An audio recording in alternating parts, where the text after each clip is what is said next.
The most important thing you need whilst being on a holiday is obviously money, and money in the form of foreign currency or currency of the country that you're actually going to. Now, convert your currency the wrong way, and for each $1,000 or pounds that you take with you to spend on your holiday or spend through a debit or a credit card, you end up paying up to $200 or £200 more than needed. And do it the right way, that money stays in your pocket for you to spend on your holiday and make it even better. In this video, what I will talk about is three things that you absolutely must do in order to make sure that you're not paying anything extra, you're not paying anything above the odds while being on holiday in order to turn your home currency cash into your foreign currency cash. My name is Omar, and on my channel, we talk about challenges related to personal finance and general life matters. Now, what are these three things? Number one, we want to talk about what is the best way to turn your cash into foreign currency before you've departed on your holiday so you don't end up paying over the odds. Number two, what is the best way to spend on your debit or credit card whilst being on holiday? And number three, in case you need to withdraw cash from an ATM whilst you're actually on your holiday, what is the best way to go about doing that? Now let's talk about the first one first, which is how to turn your home currency cash into your foreign currency cash. It's always a good idea to carry some cash with you when you're actually going on a holiday. You never know, if you're going to a remote location, there are probably going to be places which do not accept a debit or a credit card, or sometimes the cash machines or the card machines are not working. So it's always good to carry some cash with you.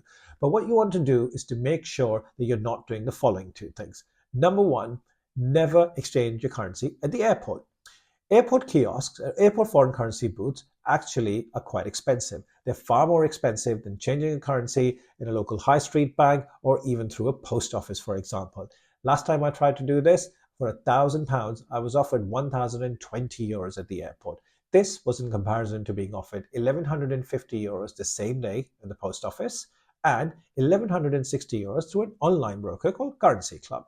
So there are plenty of good options to turn your home currency cash into your foreign currency to take with you on a holiday, but do not ever rely on the airport.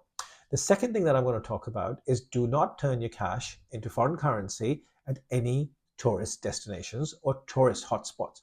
In London, for example, if you walk around Oxford Circus, Leicester Square, Piccadilly Circus, Bond Street, any of these popular areas, you will see little foreign currency kiosks that are set up every couple of hundred yards.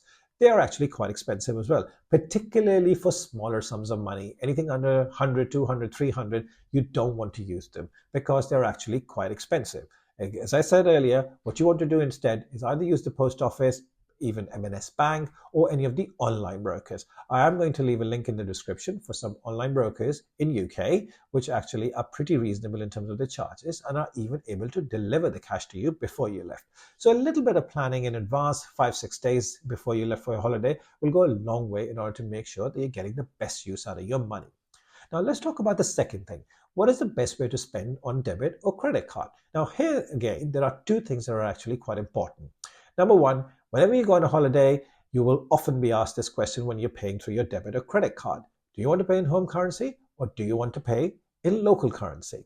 You go out for a lovely meal with your partner, with your wife, with your kids, and at the end of the meal, this question will definitely be asked, what currency would you like to pay in? Before actually finding out about this, even I didn't know what is the best way to do it. And I was often and always paying in home currency, thinking, why should I not pay in my home currency?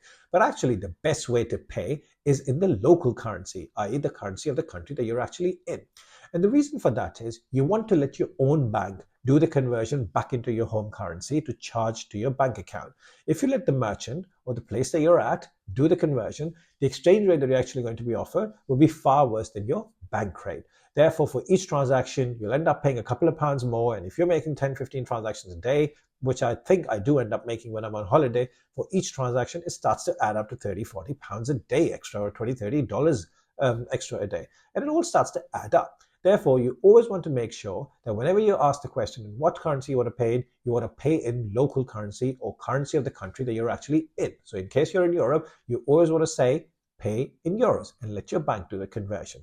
The second thing about debit or credit cards is that you want to check before you've left for your holiday whether your card charges you a foreign currency fee. For each transaction, there are cards in UK, for example, that charge up to 3-4% of every transaction plus a fixed fee on top, which could be £1, £1.50, £2, or whatever. Therefore, you want to make sure that you're not taking a card which actually has a foreign currency fee attached to it when paying through a debit or a credit card. Instead, there are plenty of other options which are completely fee-free. For example, in the UK, I think Starling does it. You also have Revolut, and there are plenty of other debit cards which are fee-free. The other good option is to actually take a prepaid card, which normally is also free. There are lots of prepaid options through MasterCard and Visa, where you can actually load up a foreign balance on that card and take it with you to spend on your holiday in the local currency, or for example, euros in this case, and avoid paying all those pesky extra charges that come with paying through a debit or a credit card abroad. So make sure that your fee-free credit card is in case you want to spend on a credit card, the Halifax Clarity credit card is actually a very good option. It has no fee attached to foreign currency transactions, and you can pay on your credit card whilst you're actually abroad. Now, the last thing, as a rule of thumb, I actually don't withdraw cash out of ATMs when I'm in a foreign currency. But sometimes you might want to withdraw cash when your ATM, you might run out of cash, or your card machine's not working, or for any other reason, you might want to withdraw cash from an ATM when you're on a holiday. In case you want to do that, there is one thing you want to make sure that you're not withdrawing that cash from something which I term as the network ATMs. Network ATMs are ATMs that you will see dotted across holiday destinations. You will see them in main tourist hotspots, which are standalone cash machines, and they're either outside a currency broker or they're in a busy tourist shopping area, but they tend to be standalone. They're boxed in a little box, and they tend to run by these network companies. I think Euronet is an example, and there are quite a few of the other ones. Tend to be blue, yellow, kind of white in nature, but that's not important. What's important is you want to go to a main bank. For example, if you're in Spain, see a bank branch, Santander, La Caixa, whatever. If you're in US, you want to probably see Bank of America or JP Morgan, Morgan Stanley, and any of the other popular bank names. And you want to get your cash from a recognized bank ATM rather than these network standalone ATMs. The reason being the network standalone ATM charge you a pretty hefty fixed fee for every transaction, and at the same time, they also tend to charge you something called loading, which is a premium on top of the foreign currency. And last time I did this, I withdrew €100, and for €100, I ended up paying €17 extra, I remember. And therefore, you want to avoid using network ATMs and only rely on a main bank ATM. Now, if you like the content of this video, please subscribe, share, comment, and stay tuned for more topics like this. Thank you.